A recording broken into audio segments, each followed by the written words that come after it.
everybody. This is a video about my Book of Shadows journal. It's not my Book of Shadows that I've got a video about already.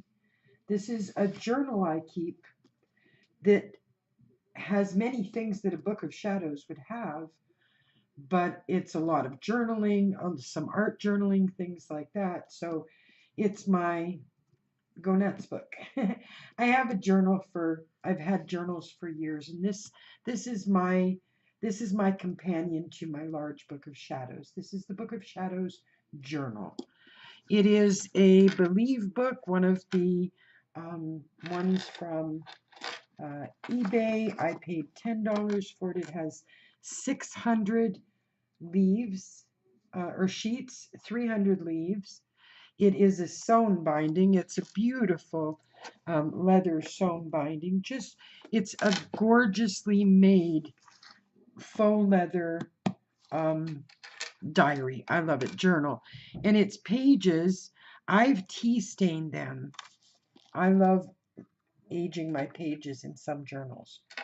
I've tea stained these, but I can show you what it looks like when it's not tea stained. Let me find a spot I haven't written.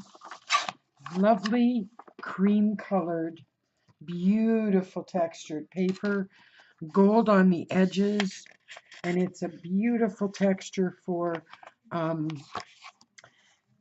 watercolor and pen and ink, fountain pen.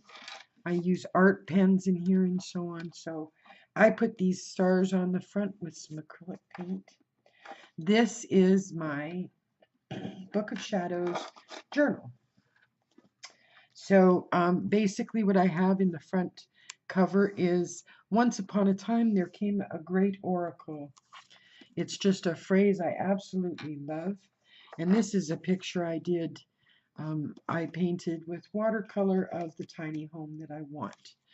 The next page I won't be showing you. It is a dedication to my book, and it's very personal. And the index will go here when I'm finished with the diary.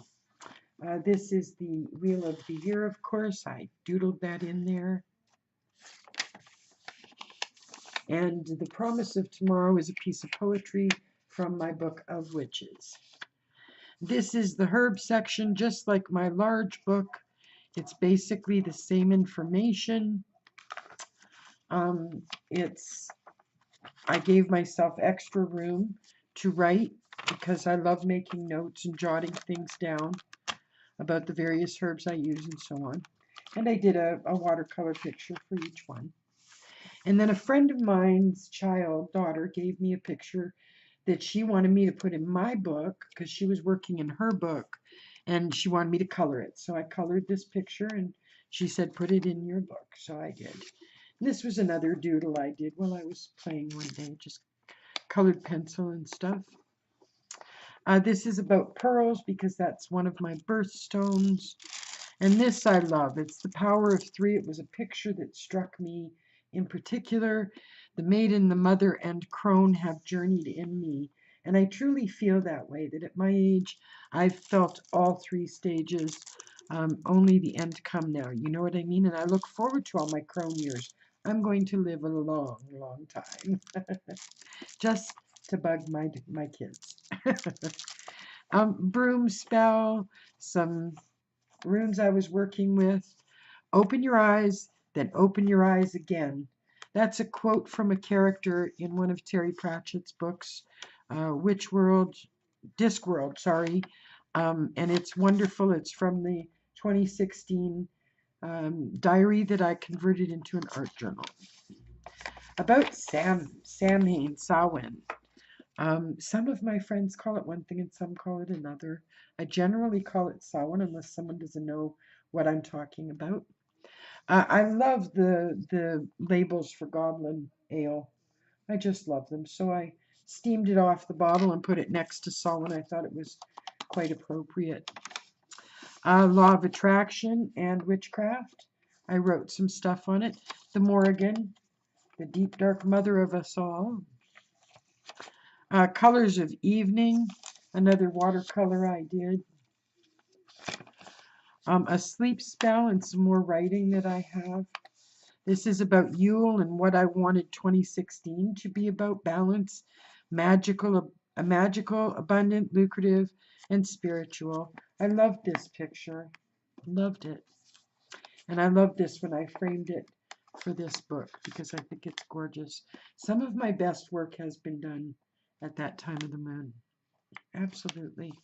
More writing that I'm not going to share.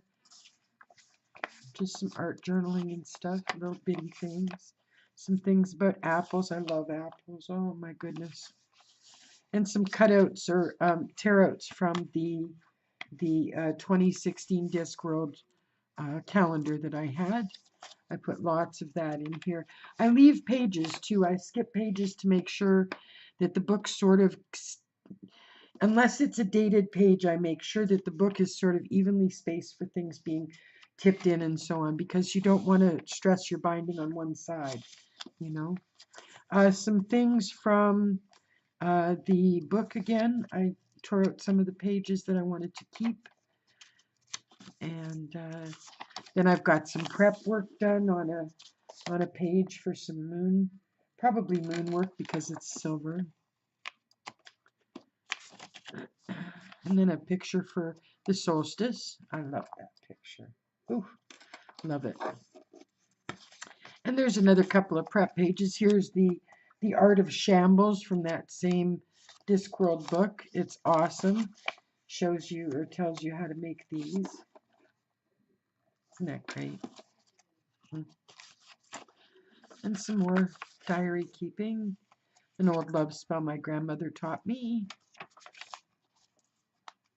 And there's a couple of pictures along the way and so on. Every once in a while I'll just paste in or start an art journaling page and, you know, just sort of begin pages. This is one of my favorites.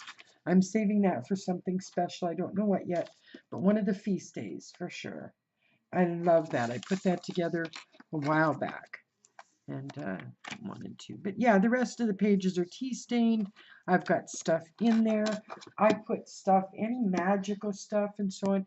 I have another journal for work like law of attraction and so on. So it's more metaphysical work in that one. This one is all about magical work and stuff. And it's thoughts, it's the working out of the wording of a spell or a piece of poetry or something like a prayer. I'll work it out in here almost as a workbook. Yes, it's my omni magical journal. So yes, it's between this and my big Book of Shadows, that pretty much is what I use for my magical stuff, my day-to-day craft, you know, the path of the craft that I walk. So I just wanted to share that with you. If you don't want to write certain things in your Book of Shadows, start a Book of Shadows journal. It's like a companion to a Book of Shadows. So may your path be blessed and have a wonderful tomorrow.